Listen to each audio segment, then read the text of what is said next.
Bonjour à tous, bienvenue sur la bulle French Touch. On est très heureux de vous voir nombreux pour tous ces ateliers au cours de la journée.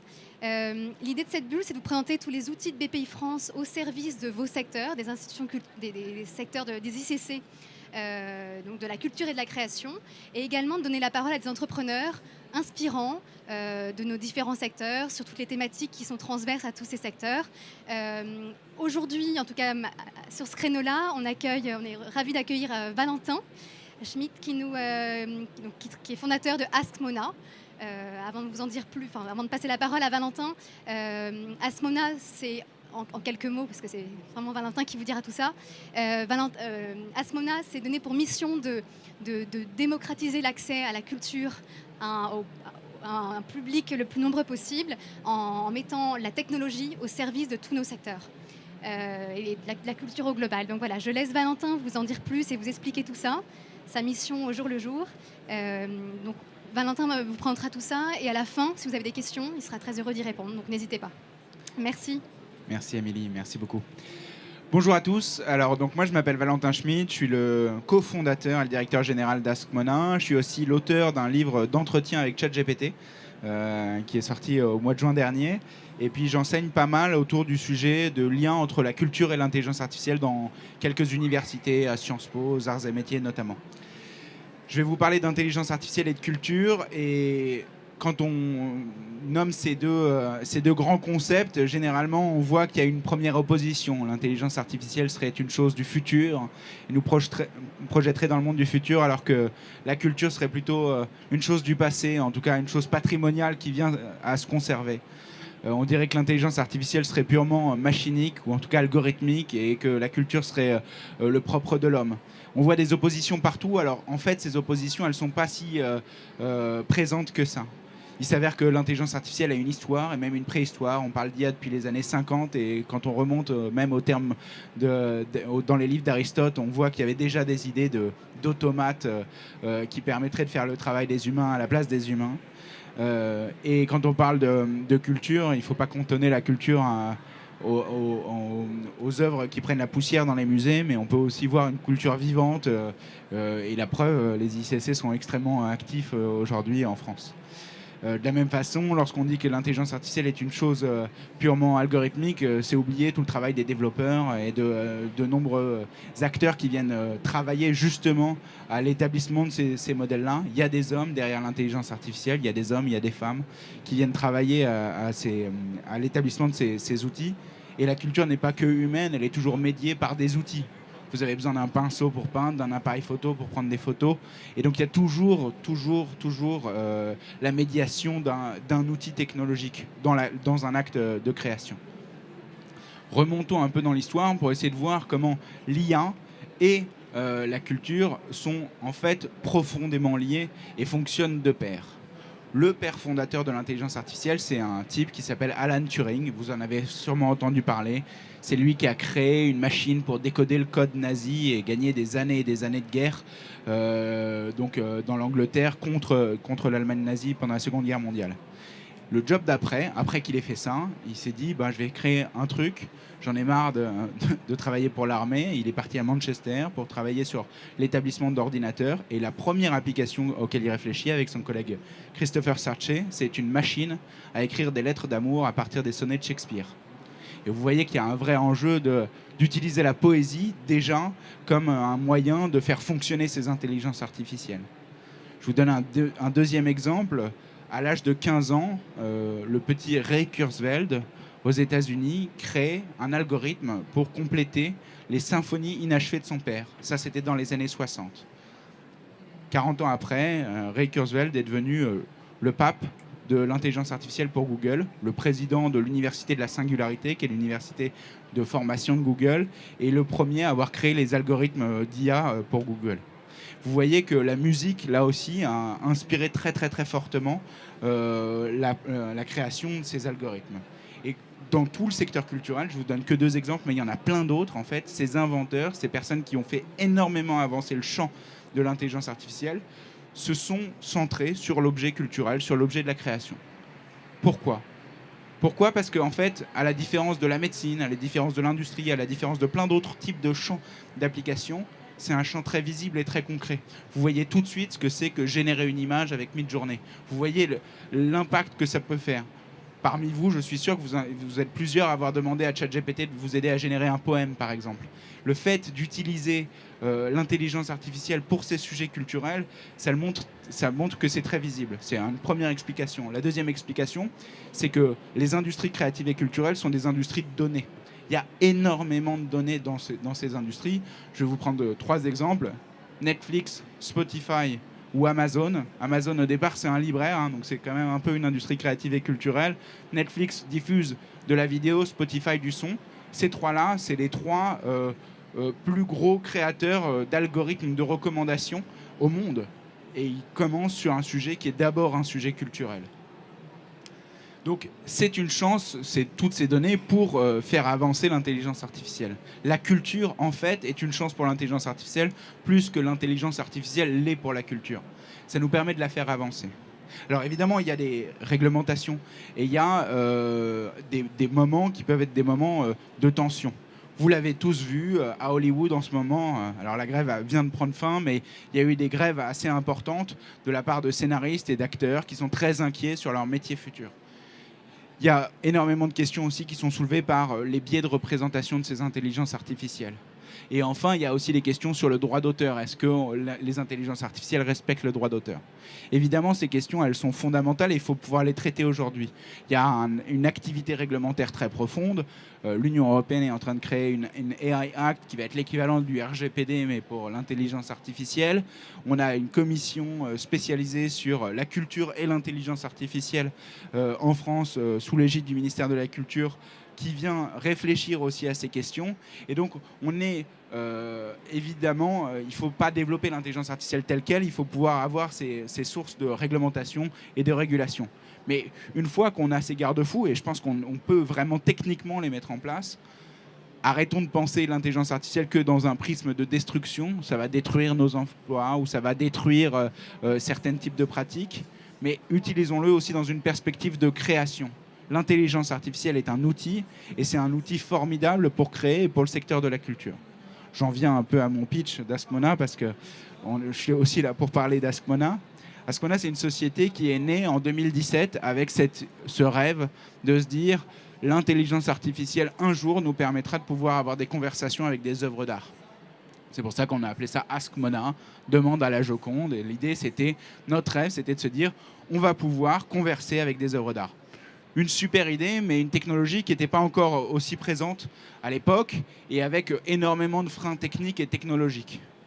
7 ans plus tard, ça y est, on y est, on peut discuter avec la Joconde, on peut discuter avec des œuvres d'art. Et on a créé ces systèmes-là pour pouvoir avoir une connexion différente en fait, entre le visiteur du musée et l'œuvre qui est exposée. La plupart du temps, lorsque vous faites une expérience devant une œuvre d'art, devant une production de l'esprit, souvent, vous allez avoir de la médiation, donc des explications autour de cette œuvre-là, qui vont être des explications très verticales. Un guide va vous expliquer ce que c'est, vous allez lire le petit texte en dessous du tableau qui est un cartel, ou vous allez écouter un audio guide, et vous allez avoir une explication très verticale. Nous, notre but, c'était de l'horizontaliser, en se disant la conversation, le fait de pouvoir poser des questions, d'avoir des réponses, d'être actif dans son rapport à l'art. C'est la meilleure façon de l'appréhender, c'est la meilleure façon de le ressentir. C'est pour ça qu'on a créé ces systèmes qui permettent de converser avec des œuvres d'art. Et ça, c'est ce qu'on fait pendant la visite. Et on s'est dit, mais c'est trop bête de s'arrêter au secteur de la visite telle qu'elle. Il faut qu'on continue plus loin à se dire, qu'est-ce qu'on peut faire après la visite. Une fois que le visiteur a franchi la porte du musée, qu'il a terminé son exposition, il se retrouve dans un espace qui est l'espace de la boutique. Et on a inventé un système qui est un des objets les plus vendus en boutique, des magnettes. Donc, je ne sais pas si vous avez des magnettes sur vos frigos, mais grosso modo, c'est l'objet le plus vendu en boutique de musée, c'est des magnettes. Donc là, vous en avez un petit qui représente Jeanne d'Arc. Vous en avez avec Sarah Bernard. On en a des dizaines de personnages différents. Lorsque vous l'ouvrez, je vais l'ouvrir. Petit instant.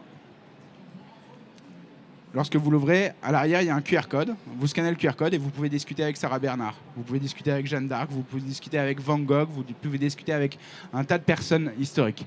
C'est assez incroyable parce que ça permet aussi de redécouvrir la vie de ces grands hommes ou de ces grandes femmes qui ont forgé l'histoire de France ou la culture en règle générale. Et ça vous permet d'avoir un lien, une connexion différente. À la place simplement d'avoir sur votre frigo un magnète qui est là et qui est là juste pour illustrer, eh ben, vous avez la possibilité d'avoir une conversation et d'avoir une interaction. Et dans toute cette phase d'interaction, nous, ce qu'on a voulu faire, c'est pas simplement connecter ChatGPT à ce type d'outil, parce que ChatGPT a pas mal de problèmes. Je ne sais pas si vous avez déjà bien expérimenté et déjà parlé à ChatGPT. Moi, récemment, je lui ai demandé quel était l'avion préféré de Napoléon. Il m'a répondu que c'était un Airbus parce que c'était un avion français. ChatGPT peut avoir ce type de problème, des hallucinations, ce qu'on appelle des hallucinations. Nous, on a créé un système qui permet de lutter contre ce problème. Comment on a fait? En fait, on a créé des biographies. On écrit une biographie de Jeanne d'Arc, une biographie de Van Gogh, une biographie de Napoléon. Donc c'est des longues biographies de plusieurs dizaines de pages. Et on vient nourrir ces biographies à l'intelligence artificielle. Ensuite, on a créé un système qui permet d'utiliser toute la puissance de ces grands modèles de langage type ChatGPT et de les restreindre à un jeu de données qui est la biographie qu'on est venu créer. Et en faisant ça, ça vous permet en fait d'avoir des conversations spécifiques avec Jeanne d'Arc, avec Sarah Bernard, avec Napoléon, avec François Ier, avec tout un tas de personnages historiques qu'on a développés. Donc c'est une bonne façon de pouvoir utiliser l'intelligence artificielle, mais dans la vie de tous les jours, puisque en fait on a mis entre les mains de dizaines de milliers de Français maintenant des IA sans leur parler forcément d'intelligence artificielle, mais en leur parlant juste d'une expérience, celle de parler avec un personnage historique.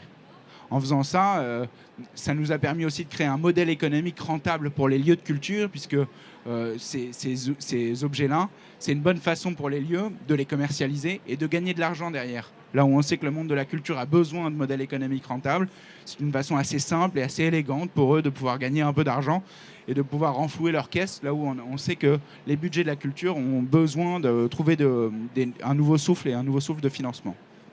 Et enfin, je trouve que c'est aussi une bonne occasion, d'une manière générale, pour pouvoir créer des systèmes et pouvoir créer des modèles qui sont technologiquement, en tout cas, à la pointe. Et le modèle derrière, c'est vous avez un texte, là c'est une biographie, ce texte-là, vous le nourrissez à une IA, et vous pouvez poser n'importe quelle question à ce texte, en l'occurrence, une biographie. Mais on peut changer le texte, on n'est pas obligé de se dire on va partir sur une biographie. Je vais vous donner deux exemples qu'on pourrait imaginer. Premier exemple, un manuel scolaire. Vous êtes en troisième, vous révisez le brevet, vous avez envie de réviser votre brevet, vous achetez un manuel scolaire du brevet. On peut, technologiquement parlant, donner tout ce manuel-là à notre intelligence artificielle et faire en sorte que vous, en troisième, posiez n'importe quelle question à votre manuel pour pouvoir avoir les réponses et pour pouvoir mieux réviser. Ou mieux, demander à l'intelligence artificielle de vous faire réviser, de vous poser des questions pour vous faire réviser. Et là, technologiquement parlant, c'est les prochains projets qu'on est en train de développer. On vous les présentera l'année prochaine quand on viendra à Big. Mais c'est la capacité, justement, de pouvoir interagir avec tout type de texte, pas simplement des biographies de personnages historiques, mais aussi énormément de textes qui peuvent être des manuels scolaires, des guides touristiques, ou même, que sais-je, des codes de droit pour pouvoir avoir tout un tas d'interactions. Et en l'occurrence, tout ça et toutes ces idées, elles nous sont venues au départ d'une fondation, et d'une fondation solide, qui est celui du monde de la culture. Parce qu'on vient du monde de la culture, on a voulu travailler avec des musées, des monuments, des artistes aussi. Et c'est en travaillant avec ces créateurs et ce monde de la culture qu'on a pu développer ces technologies que je pense qu'on n'aurait jamais pu développer si on travaillait dans un autre secteur ou dans une autre industrie. J'ai décidé de faire une quinzaine de minutes pour vous laisser un petit moment pour me poser des questions. Donc si vous avez des questions, n'hésitez pas, je suis là pour y répondre. Tu veux faire passer un micro? Il faut vous rapprocher un peu. Ah ouais, il y a un sans-fil. Merci pour cette présentation. Moi, j'ai une question technique. C'est-à-dire qu'en fait, vous avez développé votre propre, entre guillemets, ChatGPT, votre propre intelligence artificielle en dehors de ChatGPT. Où est-ce que vous avez intégré vos infos dans ChatGPT? Alors, la question pour ceux qui n'ont pas entendu au fond, la question c'est qu'est-ce qu'on a fait en termes d'intelligence artificielle? Est-ce qu'on a créé notre propre ChatGPT ou est-ce qu'on vient donner des données spécifiquement à ChatGPT? Ni l'un ni l'autre. En gros, les intelligences artificielles, c'est plusieurs types de modèles. Et nous, on a créé des modèles nous-mêmes et on utilise aussi des modèles type ChatGPT. Je vais vous donner, grosso modo, l'architecture globale. vous avez une question, vous posez une question, donc vous écrivez une question. On a un premier algorithme qui vient comprendre votre question. Ça, c'est quelque chose que nous, on a développé, qui vient comprendre l'intention de votre question. Cet algorithme, et ensuite, il vient passer le relais à un deuxième algorithme qui vient prendre le texte, typiquement d'une biographie, qui est découpé en plein de petits bouts d'informations qu'on appelle des chunks. Et derrière, il vient chercher le ou les bons bouts d'informations qui viendraient répondre à la question. Ça, c'est le deuxième algorithme qu'on a aussi développé. Ensuite, il y a un troisième algorithme qui est un algorithme type ChatGPT où on vient lui donner toute cette donnée-là. Donc, ce n'est pas ChatGPT, c'est les API d'OpenAI, mais on vient lui donner seulement les petits bouts d'informations en disant formule une réponse cohérente avec ces bouts d'informations. Ça, c'est le troisième algorithme. Ensuite, le quatrième qui est encore chez nous, qui est on vient vérifier cette information par rapport à la question qui a été posée pour éviter les hallucinations. Et c'est qu'à ce moment-là qu'on vient délivrer l'information. Donc, il y a des technologies qui sont propriétaires chez nous. Il y a des technologies qui sont d'autres types de technologies comme les grands modèles de langage. Le fait d'utiliser l'IA générative pour formuler une phrase, ça, c'est encore difficile d'avoir un modèle maison. Il y a quelques entreprises françaises qui commencent à les développer, type Mistral, par exemple, mais c'est très consommateur en termes de données. Et nous, ce qu'on a voulu faire, c'est développer un certain type de modèle et de laisser les grands modèles de langage à des entreprises type ChatGPT pour pouvoir exploiter au maximum leur technologie et la puissance de leur technologie. Donc c'est une réponse en demi-teinte. Une question par ici. Bonjour. Vous parlez d'interaction avec les œuvres. C'est fait avec quel médium, interface? Il y a de la réalité virtuelle ou c'est que par chat? C'est que par chat et ça peut être du chat vocal ou du chat textuel. Ça dépend. Mais il n'y a pas de réalité virtuelle, il n'y a pas de réalité augmentée et on a fait ce choix-là de ne pas augmenter l'expérience d'un visuel, mais de l'augmenter que par le contenu de la conversation, parce que on pense que ce qui est le plus important, c'est que vous regardiez l'œuvre, et que c'est l'œuvre qui est importante, c'est pas ce qui est sur votre téléphone. Sur votre téléphone, c'est de l'information pour vous aider à mieux comprendre l'œuvre, mais le plus important, c'est l'œuvre.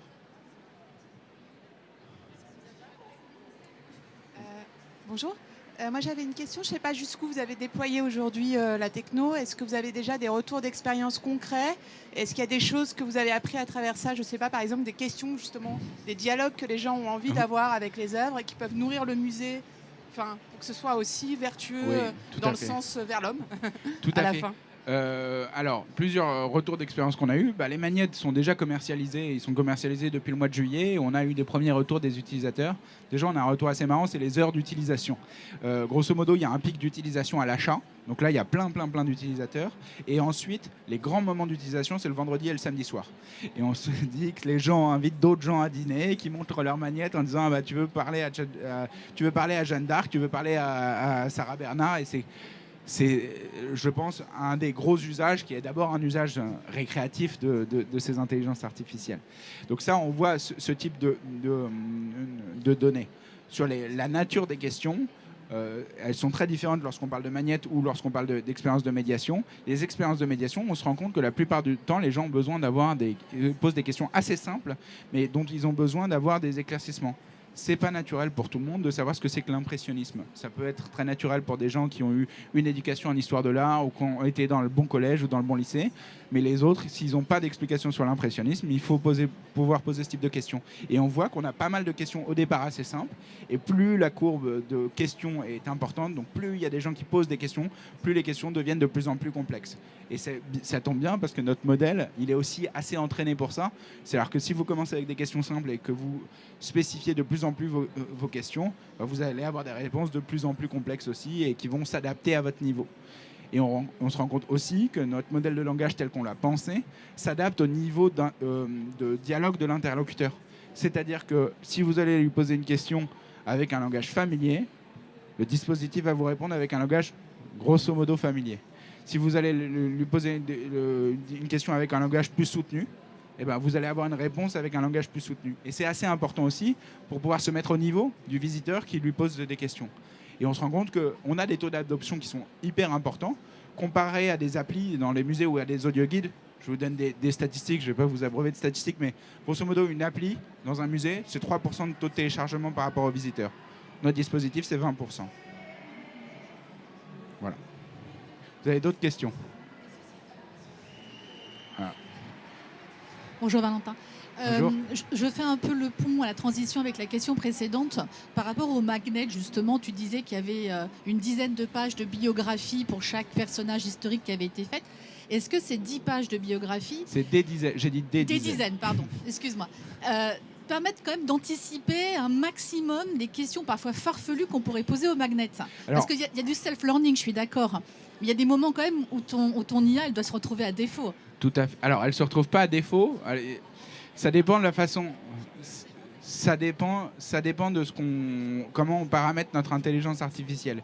Plus on donne la possibilité à notre magnète d'utiliser des technos de ChatGPT, plus il répond à tout et n'importe quoi, mais moins il est précis sur ce qu'il répond, et plus on lui dit qu'il faut rester très strictement sur le contenu de la biographie, plus il va être strict et qu'il va ne pas répondre à un certain nombre de questions. Mais je vais donner un exemple pour que vous compreniez bien.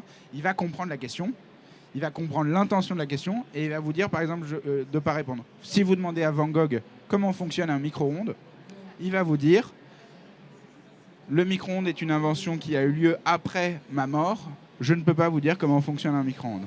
Il va comprendre votre question et il va vous répondre une réponse très convaincante, mais de quelque chose pour vous dire qu'il ne veut pas vous répondre à cette question. Et ça, c'était aussi notre souhait, parce que si vous demandez à Jeanne d'Arc ce qu'elle pense de la réforme des retraites, ou à Sarah Bernard si elle a eu un avis sur, j'en sais rien, France 2030, ça n'aurait pas de sens et ça pourrait entraîner aussi des mises en défaut des institutions qui les commercialisent. Et donc du coup, pour nous, c'était très important aussi de pouvoir centrer l'expérience sur une biographie et sur une biographie historique. Mais on a des surprises. Un de mes jeux préférés, c'est de jouer avec Van Gogh à Tu préfères, le jeu des enfants. Et il préfère avoir des dents en mousse que des jambes à la place des bras.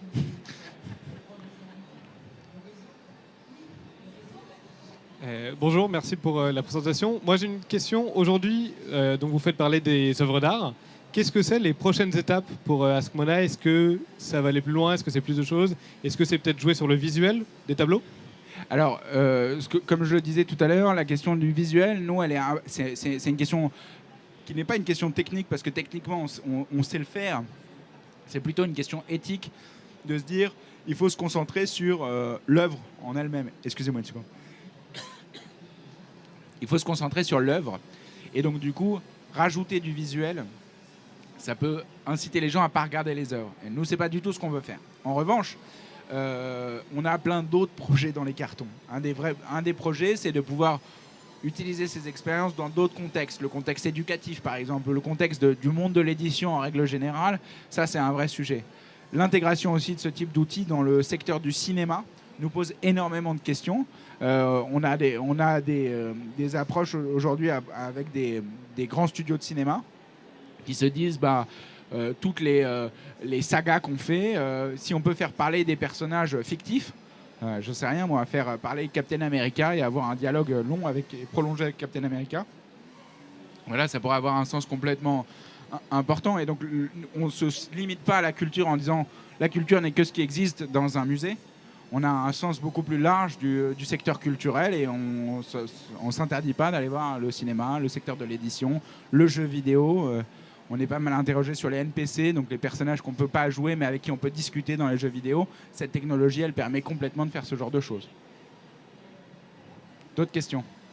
Oui.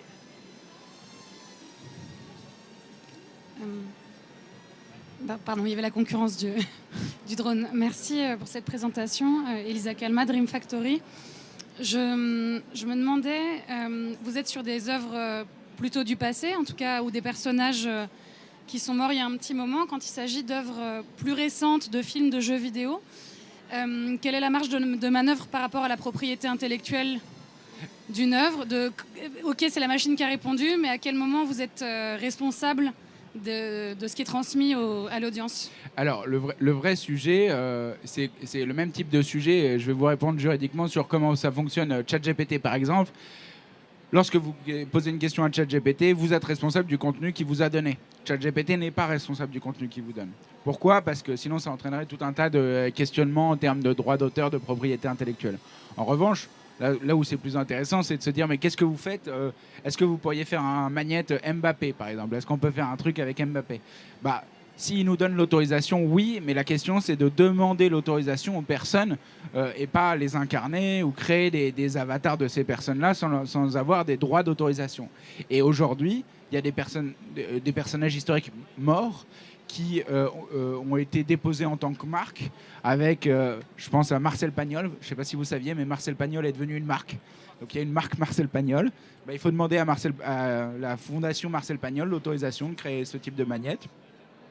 Et on est tout à fait prêt à le faire et même à avoir des dispositifs de revenu sharing où on partage les revenus de ce type d'usage pour qu'ils puissent aussi bénéficier de ce type d'invention.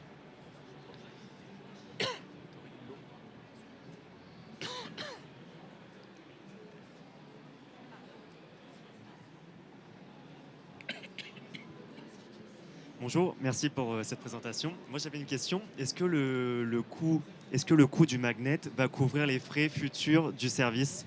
C'est-à-dire, je paye mon magnet 10 €, est-ce que ça va couvrir les frais de l'intelligence artificielle pour les années à venir ou les mois à venir?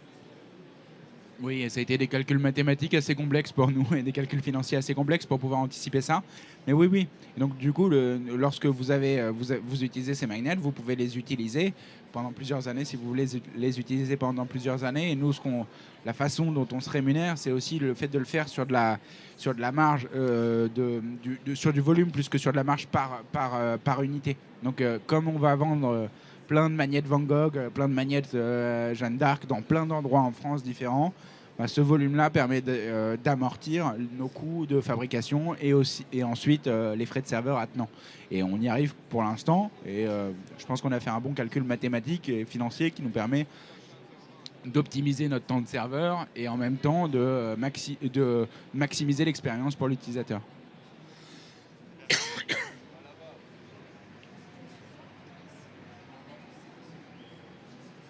Une dernière question. Si vous n'avez plus de questions, on va conclure. Ah, il y a une question. Ça va, désolé. Merci. Vous venez parler de temps de serveur. Oui. Vous pouvez expliquer ce que ça recoupe? En fait, à chaque fois que vous posez une question, nous, on allume des serveurs.